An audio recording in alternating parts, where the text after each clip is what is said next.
ఈ మత పిచ్చితో ఉన్నవాళ్ళు, మొన్న ప్రవీణ్ గారు చనిపోతే ఒక ఆమె పిచ్చి పట్టినట్టుగా పాట పాడింది. జై శ్రీరామ్. అందరికీ నమస్కారం అండి. Hey girls, hi.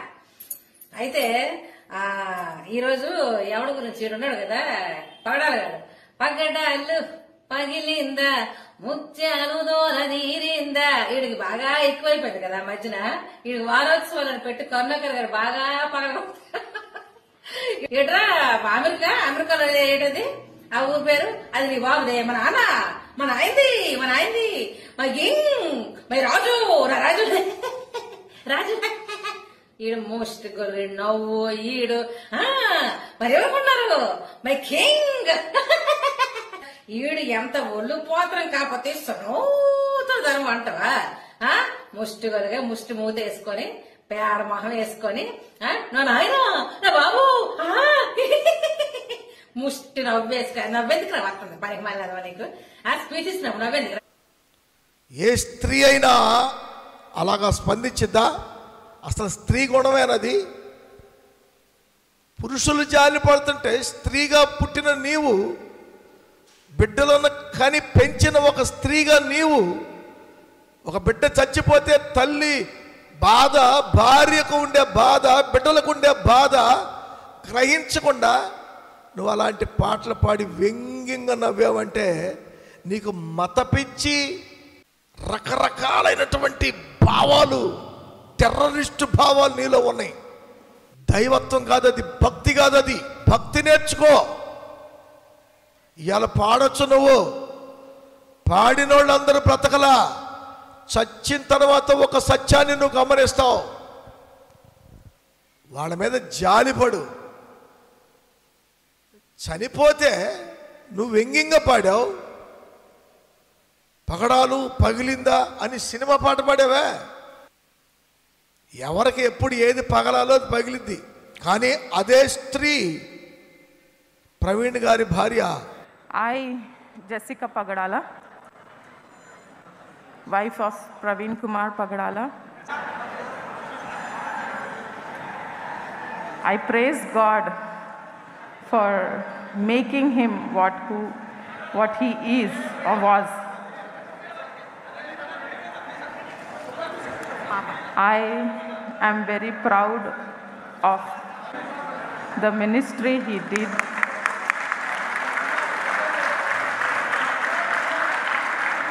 And also, as our God Jesus Christ teaches us to be in peace and harmony, we have to show through our lives also.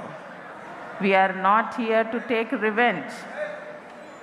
We are here to preach, teach His kingdom.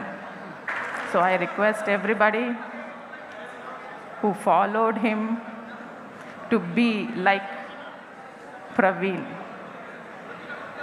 He was a humble and generous man. He was not a person who takes revenge. He forgives everybody. We are here to forgive everybody.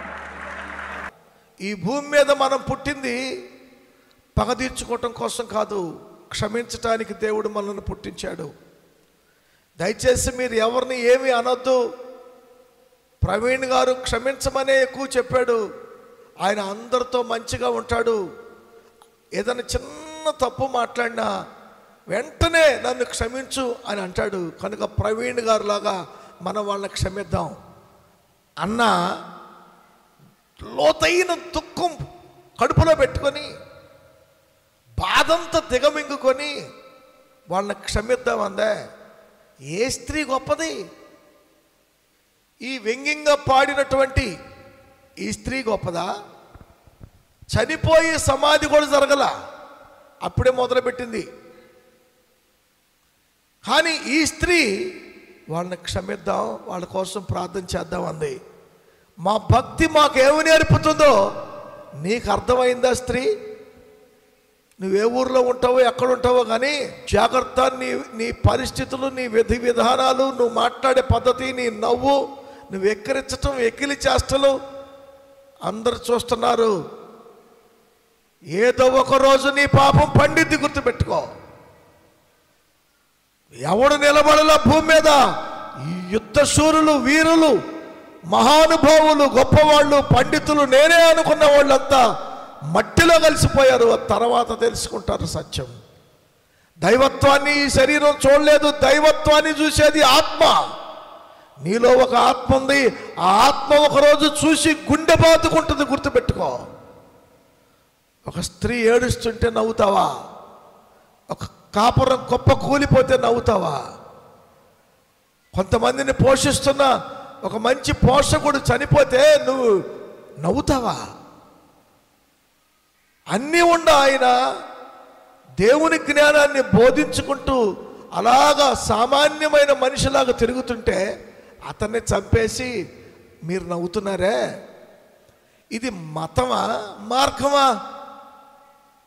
అందుకని ఇక్కడ అన్నాడు, మతము రెండంతల నరక శిక్షణ వేస్తుంది, మార్గము దేవుని యొద్దకు నడిపిస్తుంది. క్రైస్తవుడు చెప్పేది మార్గమును గురించే.